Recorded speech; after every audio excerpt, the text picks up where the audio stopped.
Ya, Bismillahirrahmanirrahim. Assalamualaikum warahmatullahi wabarakatuh.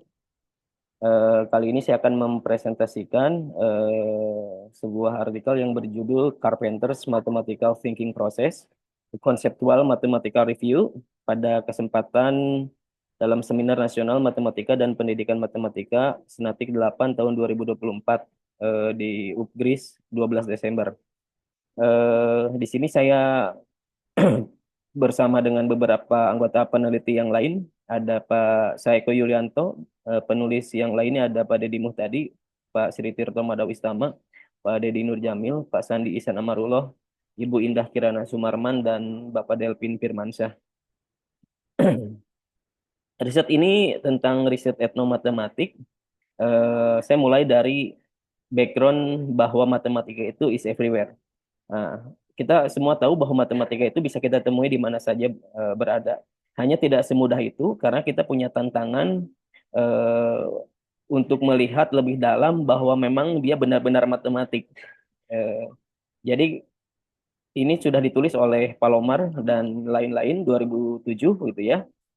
Mereka mencoba membuat sebuah percobaan melalui program klub matematik eh, di luar sekolah. Jadi sepulang siswa ke sekolah, mereka diberikan proyek untuk belajar tentang sosiokultur di daerah mereka atau di sekitar rumah.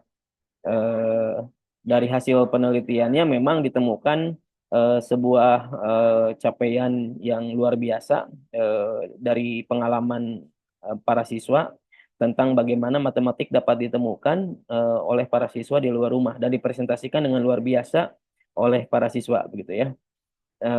Yang kedua, Koli 2014 pada International Conference di Seoul itu mendiskusikan bahwa tidak semua orang dapat menyadari dan mengekspos matematik is everywhere.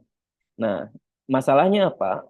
Itu butuh usaha yang luar biasa untuk membuat pemodelan matematik supaya fenomena itu dapat diterima sebagai sebuah matematika, begitu ya. Tidak tidak diragukan maksudnya. Makanya Hopkins Dorsey setelah lama menulis matematika is everywhere itu dengan syarat jika dan hanya jika kita dapat menemukannya begitu.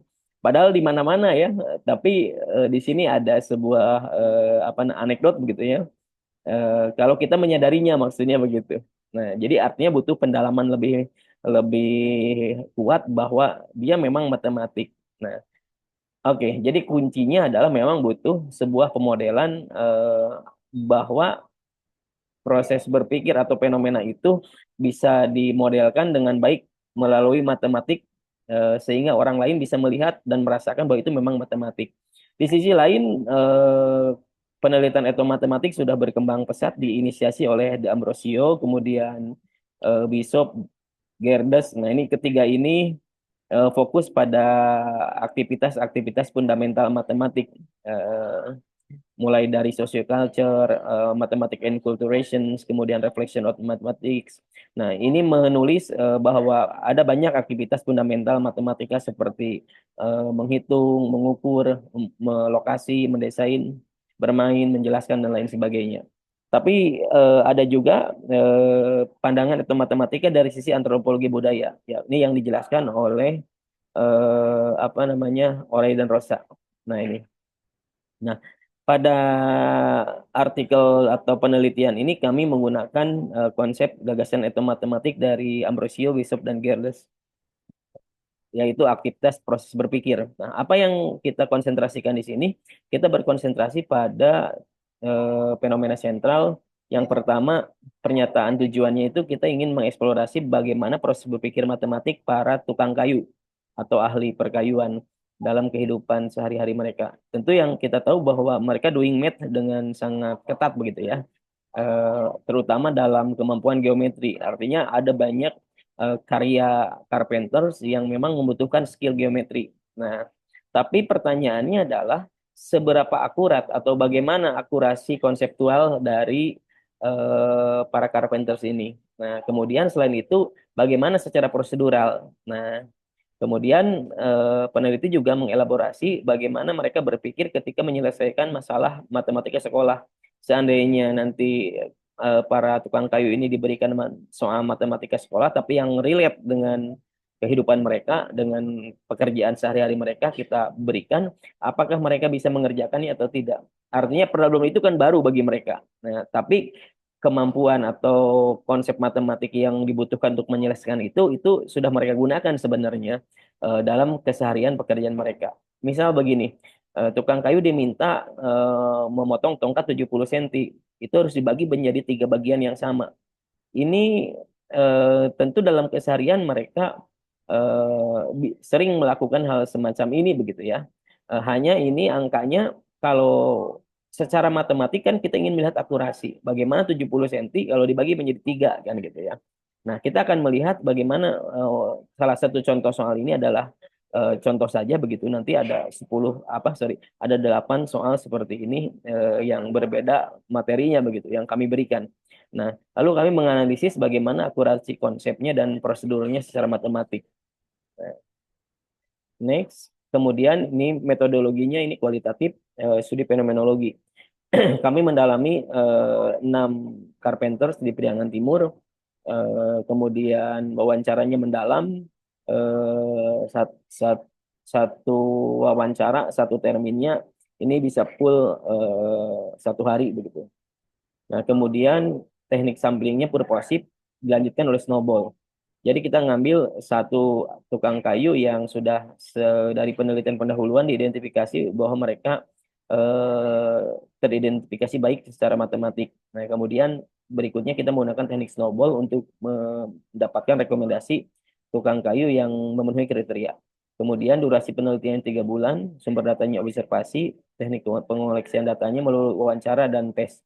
Nah, kemudian data analisisnya kita bracketing, kemudian reduction, konstruksi tema dan deskripsi.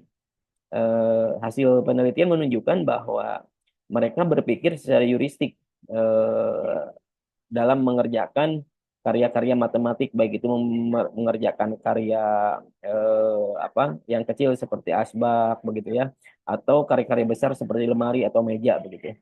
Ada 4 tahapan yang teridentifikasi dalam proses berpikir mereka. Yang pertama, memahami problem, mulai dari mengira-ngira berapa ukurannya, berapa minimal yang dibutuhkan, kemudian membuat sketsa. Nah, ini yang menarik. Ternyata tukang kayu tidak langsung serta-merta menggambar atau memotong atau menggambar pada kayu begitu. Mereka membuat sketsa terlebih dahulu. Nah, setelah itu, setelah sketsa pada gambar dibuat, lalu mereka buat sketsa itu pada kayu. Baru proses ketiga yaitu pemotongan atau cutting, proses keempat finishing. Dalam finishing ini kami mengidentifikasi bahwa ada proses finishing ini mereka kadang-kadang kalau ada kesalahan dalam akurasi, maka mereka melakukan pemolesan dengan cara mengamplas. Nah, eh, tentu hasil akhirnya tetap presisi atau secara visual presisi begitu ya. Nah, karena mereka melakukan pemolesan pada saat akhir. Nah, tentu ini secara matematik bisa bisa tidak akurat karena proses pemolesan ini tentu merubah ukuran. Hanya secara praktis matematika para insider ini punya ciri khas bahwa mereka itu memang bekerja berorientasi pada hasil, bukan pada proses begitu ya. Tapi konsepnya benar begitu. Konsepnya benar. Hanya prosedurnya kadang-kadang beberapa prosedur matematik itu tidak terpenuhi begitu. Nah, itulah perbedaan antara matematik insider dan matematik di sekolah. Eh, Kemudian yang kedua, dari sisi prosedur, maaf, dari sisi konseptual ada 3 yang kami temukan. Yang pertama, mereka memiliki kemampuan untuk pemahaman konseptual. Kemudian yang kedua, mereka juga memiliki kemampuan dalam konsep estimasi. Kemudian juga yang ketiga yang lebih kentara sekali, mereka juga memiliki kemampuan dalam konsep spasial. Jadi kalau kita berikan beberapa contoh masalah, dalam konsep spasial mereka cenderung bisa mengerjakannya. Nah, tetapi ketika ditanya bagaimana caranya, mereka agak kebingungan. Nah, artinya memang ada gap antara pemahaman atau secara prosedur dengan secara konsep gitu. Kemudian ini ada data yang berdasarkan hasil kodifikasi, identifikasi dari konsep matematik yang dikuasai para carpenter. Yang pertama Ya, yang pertama yang dominan itu adalah geometri 63%, kemudian perbandingan 14%, ada estimasi dan number, sisanya 6% itu konsep matematika yang lain. Kemudian kalau lihat berdasarkan aktivitas matematik dari Gerdes, memang yang paling dominan adalah pengukuran. Kemudian menghitung, disusul mendesain. Maaf, mendesain dulu disusul menghitung begitu ya. Nah, sisanya adalah kolokasian, explaining itu relatif kecil. Kemudian aktivitas playing kami tidak mengidentifikasi menemukan itu, tapi mungkin kalau dalam subjek atau responden yang lain bisa ditemukan. Nah, kemudian yang berikutnya secara prosedural ada dua pendekatan secara pendekatan prosedural yang dilakukan oleh mereka. Yang pertama, ini yang baik secara prosedural mereka membuat blueprint dulu. Ya, jadi sebelum membuat handmade begitu ya, pada karya kayunya mereka membuat blueprintnya dulu. Mereka gambar pada kertas. Nah, kemudian ada yang kedua, yaitu ada yang pakai pendekatan intuitif. Jadi mereka tanpa membuat blueprint, lalu langsung eksekusi. Kasus ini biasanya hanya dilakukan pada karya yang sederhana, atau yang harganya murah, tidak berisiko begitu ya. Nah, dalam kasus inilah yang nomor dua ini banyak ditemukan apa secara matematik kesalahan prosedur. Tapi kalau dilihat dari hasilnya, hasil akhirnya look like right gitu ya. Kemudian, oke, nah ini adalah bagaimana akurasi. Nah, ini pembahasan. Pembahasan ini kalau kita lihat proses berpikir para carpenter ini kan tadi empat ya, mulai mengidentifikasi masalah, membuat sketsa, cutting dan finishing. Kalau kita coba korelasikan dengan proses berpikir Polya dan Krulik-Rudnick, ini sama sebenarnya. Kalau kita bandingkan ya, coba kita lihat understanding sama di Polya juga tahap pertama orang memecahkan masalah itu understanding. Sketching itu kalau dalam Polya membuat rencana. Mereka membuat sketsa itu artinya sedang membuat rencana.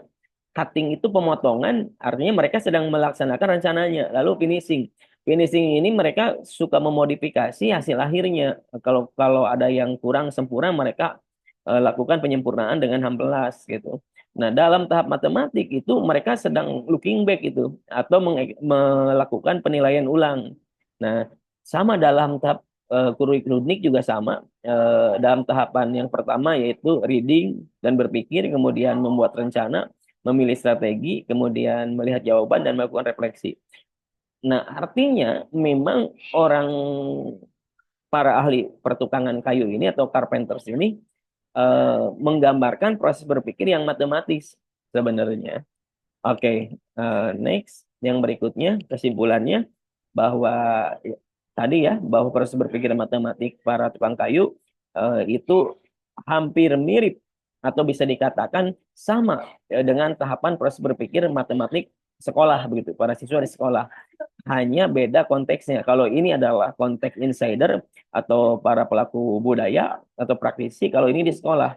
Nah, perbedaan mendasarnya adalah walaupun secara konsep ini benar begitu ya, namun secara prosedur kadang-kadang ada yang berbeda gitu. Antara yang prosedur matematik maksudnya. Kalau yang matematika sekolah secara prosedurnya ketat begitu ya. Kalau yang para insider itu kuat secara konsep, yang penting hasil akhirnya benar. Prosedurnya bisa mereka lakukan dengan cara pendekatan intuitif. Ya, baik, itu yang bisa saya sampaikan. Ini terkait dengan daftar pustakanya yang saya tampilkan pada slide ini saja. Tidak semua daftar pustaka pada artikel saya tampilkan di sini. Baik, terima kasih. Assalamualaikum warahmatullahi wabarakatuh.